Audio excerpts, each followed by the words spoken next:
So I don't listen to Bruce Springsteen that much, although I can't deny that his music has always made it to my ears, whether I was a kid in elementary school, middle school, high school, college, or even to this day.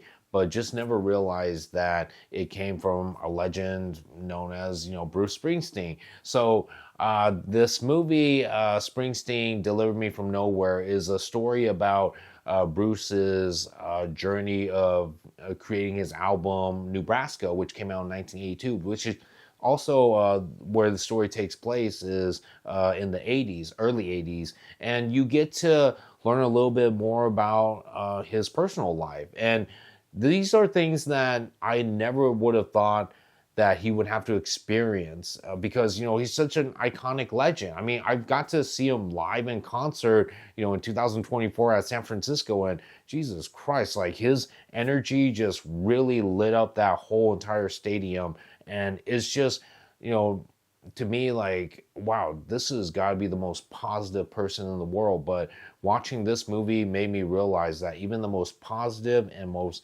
iconic legends also have a really dark past, and we get to see his relationship with his dad growing up as a kid. He was an alcoholic and always did some really terrible things, but the thing is that his love for his father is what kept him connected to him. And you see him as he's progressing through the whole movie, always having that like that traumatic remembrance of just what he went through with his dad, but then also he recollects like those great moments with his dad, but also growing up, which leads to his inspiration for his music for the Nebraska album that came out in 1982. And that's also another focus on the film too, is the creation of the Nebraska album, and also that iconic song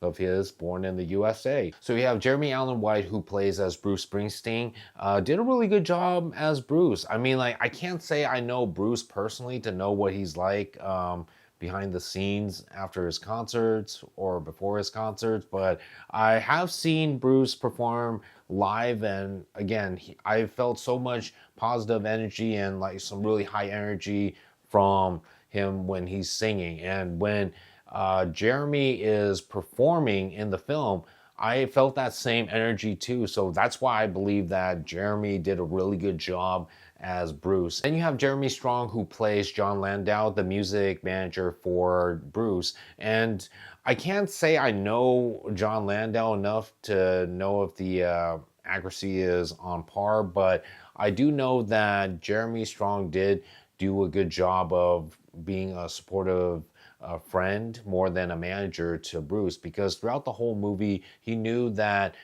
Bruce had potential, and there was like so much that he can give to the world, and he stuck by him despite what everybody else thinks. And most of all was that when he knew that Bruce was going through struggles and depression, like he was just trying to figure out what was going on and what he can do to help him. And so I just thought that's just what really made that character so special, was like his struggle was trying to help his friend Bruce. And I think in the very end it just really shows that he was definitely a real bro. Another thing that they touch on is his love life. I mean, he loves music, he loves writing and performing it, but then he also wants to have a love life. And it's established that he went through a lot of relationship, but the woman that he meets in this film, Faye, he develops a relationship with her, and he really had a huge connection with her to where there could be a possible future together. But then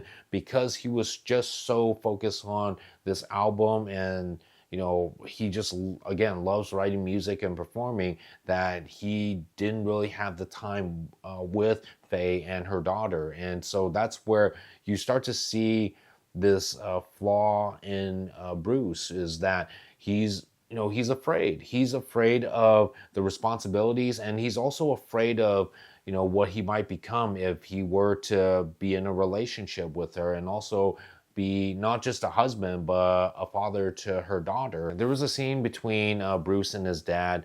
They were in the locker room together after a performance, and his dad asked him to sit on his lap. We're talking about a grown man being told to sit on, his father's lap. And the thing was that, as silly as it may sound, like, his dad wanted to tell him just how proud he was and that he wasn't the greatest father in the world, but he was very proud of how far he's gone. And, Bruce tells him that, hey, you had your own battles to fight, and that he totally understood, like, having to go through his own battles of his own. And so that was Bruce making peace with his past, because, he had a lot of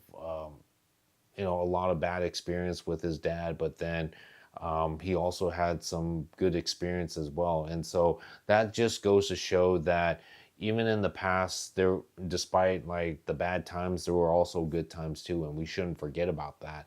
But the fact that his dad truly changed really shows that, sooner or later, once you've actually experienced life, you can still change for the better. And that's exactly what they both did. The movie started off with just how terrible he was as a father, to becoming like a redeeming person, to really help his son Bruce, shine even more. Otherwise, this was a really great film. I don't know if people are fans or not, but for me, I'm not a fan, but I've heard his songs before and I really love his songs. And now having to see his story and the struggles that he has to go through to get to where he's at just really shines a light to all of us who wants to, follow our passion and know that, yeah, even the greatest struggle, and just like all of us, they struggle, but you know what? If they can succeed, then so can we. So